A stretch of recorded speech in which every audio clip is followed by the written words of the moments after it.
Publicly available reporting suggests that the United States was talking to New Delhi throughout the crisis, but it was pretty quiet during the standoff. So there were some statements from the US side, mostly from the Department of State and Department of Defense spokespersons.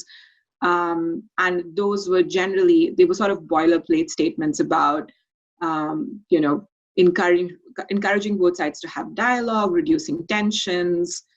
There was one statement in August of 2017, which it was actually by an administration official that was not named, and that statement seemed to support a return to the status quo, which essentially meant that that the US was coming down on the Bhutanese and Indian side. But that is sort of the extent of, at least from publicly available information, about the US role in the crisis. But as some other scholars, such as Tanvi Madan and Brookings, have argued, that may be because the Indian side asked the US not to step in.